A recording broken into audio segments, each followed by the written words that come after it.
Clown of the week for this week goes to none other than Mitch McConnell, Nancy Pelosi, Chuck Schumer, and last but certainly not least, or maybe he is least because he's the minority leader in the House, Kevin McCarthy. These people have served in the House of Representatives and in the Senate, so in Congress, for generations at a time. And yet, they have still failed to do anything productive with their meaningless careers. The most recent example of that is the brand new stimulus bill. Stimulus bill. Now, as you know, stimulus negotiations have been going on a long time, and Congress has been going back and forth on both sides, holding up the stimulus negotiations for their own personal gain. Nancy Pelosi did it so Joe Biden could get elected. Mitch McConnell did it because we needed to balance the budget, which is crazy because at a time when most Americans don't have a budget and don't have any money to spend at all. Crazy. The last thing you should ask any economist who is not partisan, even the most conservative economists say the last thing you should worry about during a crisis is balancing the damn budget. But apparently, that's what Mitch McConnell was worried about. But it gets worse. Pelosi blamed the GOP for delays on the stimulus deal when she refused to take a stimulus deal that was given out by Donald Trump that actually was a pretty good deal, especially in comparison to the trash deal that we are currently facing.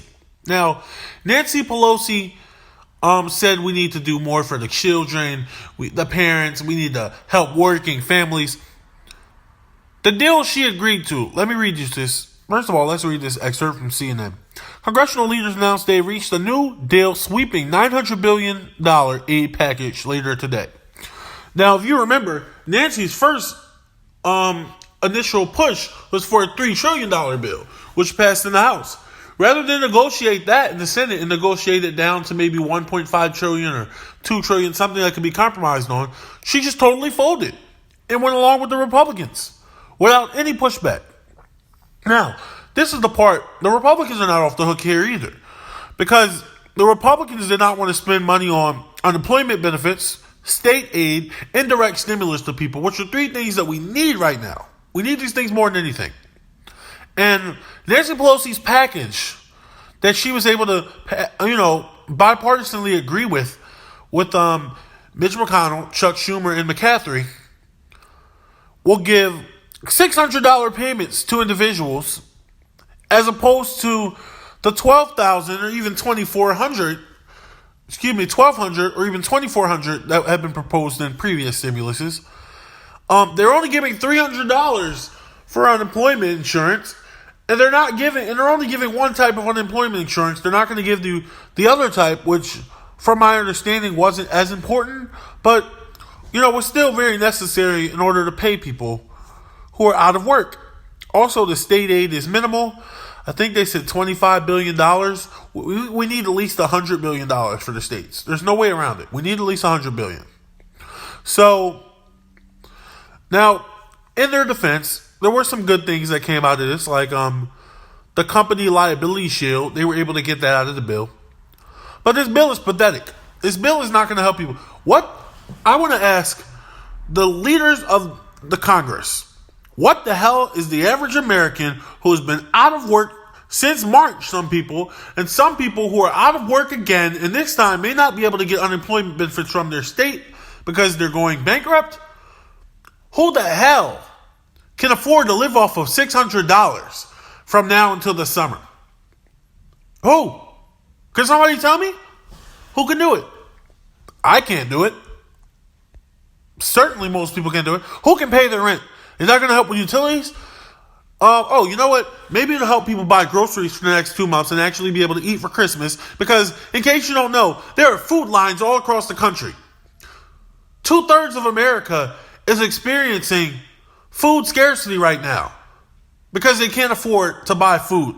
People are in food lines. I'm not talking about homeless people, poor people, who always use these type of benefits. I'm talking about middle class working families who previously were able to take care of themselves and their community around them, and now they can't even feed themselves, can't even feed their kids. This bill is too small, it's unacceptable, it does not help the American people. I don't understand why other countries around the world are giving people anywhere from $1,000 to $12,000 a month. And we cannot give our people even a one-time payment of $1,200. That's pathetic. But you know what's even more pathetic? The fact that people have used this stimulus bill for leverage to win elections and to get elected. Nancy Pelosi stopped negotiating with Donald Trump and with Mitch McConnell because she wanted things to be bad so that Biden could win the election. Mitch McConnell is now negotiating because he thinks if they pass the stimulus bill, they'll have a better chance of winning in Georgia. This is ridiculous. You're playing politics with people's lives. You're in office to do a job, to take care of people, to take care of the American people, not companies, not institutions, not your own behinds, the American people. And you won't do it. You won't do it. This is a half measure. This is not going to help. Restaurants are going to go out of business. People are going to lose their homes and not be able to pay their bills. They're going to fall behind and their children are going to be hungry. All because of your inability to take action. And on the Republican side, not caring if people got a bill ever. And on the Democratic side, not caring if people got a bill until you got what you wanted, and then simultaneously being willing to cave to whatever Republicans demand. This is bad politics. This is bad politics. Horrible politics. It's just disgusting to watch. It's disgusting to watch that whether you're red or blue matters more than the people who are starving. Mitch McConnell is talking about balancing a budget when the majority of the people who voted for Donald Trump voted for him in the first place because they don't have money because their jobs got shipped overseas. And now whatever jobs they were working, they're out of because of a pandemic. And you're talking about balancing the budget and not overspending and being physically responsible at a time when the fiscal budget means nothing. Who cares about the GDP? Who cares about a national debt at a time when everyone's going to lose their houses and homes? You have to do something. You have to. And Nancy Pelosi's walking around on CNN pretending like she's God's gift to politics and she's a master negotiator. You're not a good negotiator. You're not negotiating anything. You suck. You suck at your job, and the only reason you're going to get it again is because the House of Representatives has a bullshit policy on giving people seniority and giving them their positions again. No matter how terrible of a job they do. Matter of fact, you're so terrible that one of your committee members had dementia recently, and you guys are like, okay, I think it's about time for her to step down. She should have stepped down 2 years ago. This government is pathetic. They can't do anything right. Anything. And if you think that Joe Biden is going to be the savior of America, and he's going to restore the soul of this nation, and everything's going to be candy and roses once the pandemic ends, I got news for you. It's going to go back to business as usual. Just like under Obama, just like under Bush, just like under Clinton, and just like things were started by Ronald Reagan.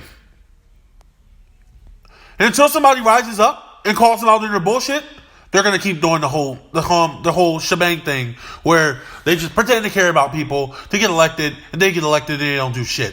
So yes, Clown of the Week this week goes to the U.S. Congress.